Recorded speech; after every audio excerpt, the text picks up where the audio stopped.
कहानी शुरू होती है एक पुलिस स्टेशन की घंटी बजने से। पुलिस स्टेशन की घंटी बजती है, उसको एक पुलिस वाला रिसीव करता है। दूसरी तरफ एक व्यक्ति था जो कि थोड़ा डरा हुआ। वो फोन पे पुलिस वाले से कहता है, सर यहाँ पे रोड पे एक गाड़ी खड़ी जिसमें एक व्यक्ति बैठा हुआ है जो कि कोई हलचल नहीं कर रहा है, ना बोल रहा है ना सबसे। पुलिस तुरंत हरकत में आती है और एक गाड़ी घटना स्थल की तरफ जाती है। जब पुलिस वहां पहुंचती है, वहां पहुंच के देखती है तो गाड़ी में एक व्यक्ति की लाश है और उसकी बगल में पड़ी हुई है एक जहर की। एक बार को देख के यही लग रहा है कि उस व्यक्ति ने जहर पी के आत्महत्या की। पुलिस पोस्टमार्टम के लिए भेजती है और गाड़ी के नंबर और मोबाइल के आधार पर व्यक्ति की पहचान करने की कोशिश। तो व्यक्ति की पहचान करने में कोई ज्यादा कठिनाई होती नहीं है, क्योंकि गाड़ी के नंबर से आसानी से पता चल जाता है कि व्यक्ति कौन है। तो जब पता किया उस व्यक्ति के बारे में, तो व्यक्ति था कर्नाटक के बेंगलुरु जिले का मकाली गांव का, जो कि पूर्व जिला पंचायत अध्यक्ष भी थे। उसका नाम लोकेश, जिसकी गाड़ी में एक जहर की बोतल और वो व्यक्ति। पुलिस इसको अभी तक आत्महत्या ही मान रही थी, लेकिन जब जांच होती है, पुलिस जब गाड़ी की पूरी तरह से जांच करती है, व्यक्ति के शरीर पर भी कोई चोट के निशान नहीं थे। पोस्टमार्टम में भी जहर पी नहीं है, जहर से ही मृत्यु हुई थी उसकी। लेकिन जब गाड़ी की तलाशी ली जाती है और व्यक्ति को देखा जाता है, तो गाड़ी में ना तो जहर की बोतल का ढक्कन था और ना ही उस व्यक्ति की चप्पल।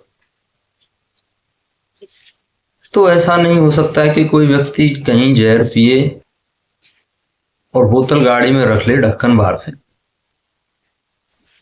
या फिर ऐसा हो कि वो कहीं और जहर पिए, चप्पल वहां छोड़े, बिना चप्पल के गाड़ी में बैठे और फिर वो वहां से कहीं और चले। कोई व्यक्ति अगर जहर पी रहा है गाड़ी में बैठ के, तो उसकी चप्पल भी जहां बोतल खुलेगा ढक्कन भी वही होनी चाहिए। लेकिन ना तो बोतल का ढक्कन था, ना ही जहर बोतल का ढक्कन था, ना ही उसकी चप्पल। इससे पुलिस का शक जाता है दूसरी तरफ कि चप्पल और ढक्कन का ना होना हो सकता है कि जहर किसी और ने दिया हो, या किसी और तरह से जहर दे के इसको यहाँ पे बोतल और इस व्यक्ति को यहाँ पटक दिया। तो फिर पुलिस जांच करती है और उसके रिश्तेदारों के नंबर्स के कॉल डिटेल्स निकालती है।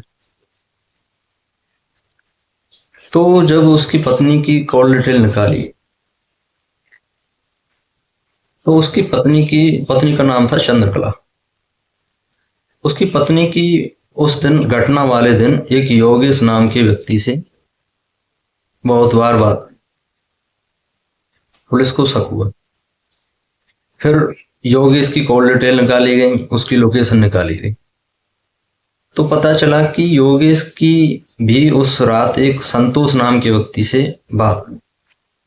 कई बार कॉल थे, कई बार वीडियो कॉल थे।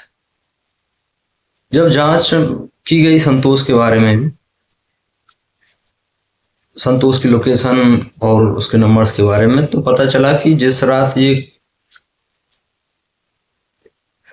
वो व्यक्ति मरा था, उस रात संतोष की लोकेशन उस गाड़ी के आसपास थी। फिर पुलिस ने तीनों को उठाया,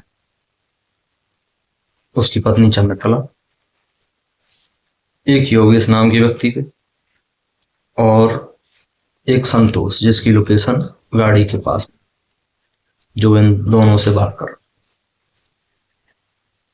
पुलिस ने सख्ती से पूछताछ की तो पुलिस को पहले तो गुमराह करने की कोशिश की। उसकी पत्नी ने बताया कि लोकेश जो था वो कर्जे में था, उसने कर्जे के कारण आत्महत्या की है। लेकिन पुलिस को साफ दिख रहा था ये सब कि ये आत्महत्या नहीं है, क्या है। दोनों से तीनों से अलग अलग बात की गई, पत्नी से शक्ति से कारण पूछा गया तो तीनों के बयान अलग अलग। पुलिस को शक और ज्यादा हुआ और अपने तरीके से जब उसको पूछा गया उसकी पत्नी को, तो फिर उसका सच निकल गया है, वही पुराना सच, वही बयान। एक पत्नी को फिर अपने पति को मार दिया, एक पत्नी फिर अपनी एक पति की कातिल निकली। पूछताछ में उसने बताया कि उसने उसने पूछताछ में बताया कि संतोष उसके साथ मारपीट करता था, उस पर शक करता था। इसी कारण से संतोष की पत्नी चंद्रकला बेंगलुरु में अपने बच्चों के साथ अलग रहती, जबकि संतोष गांव में रहता था। जब वो बार बार उसको परेशान करता था, संतोष अपनी पत्नी, संतोष नहीं, जो लोकेश लोकेश अपनी पत्नी को शक करता था, परेशान करता था, तो फिर उसकी पत्नी ने उसे मारने का प्लान बनाया। उसने ये बात योगेश को बताई कि मेरा पति इस तरह से मुझे परेशान करता है और मैं इसे रास्ते से हटाकर तुमसे शादी। यहां भी वही, प्रेमी के लिए पति को मार। तब योगेश ने अपने एक सहपाठी संतोष से बात की और 5 लाख रुपए में सुपारी तय हुई। 5 लाख रुपए में सुपारी तय हो गई तो संतोष ने प्लान बनाया उसे मारने का। और 23 जून की रात को उन्होंने गाड़ी को एक शमशान रोड पर रुकवाया।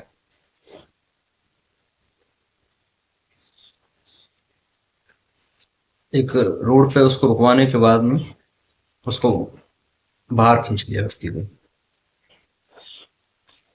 लोकेश को गाड़ी से बाहर खींच लिया और उसको जबरन उसके मुंह हाथ पकड़ के जहर पिलाया है,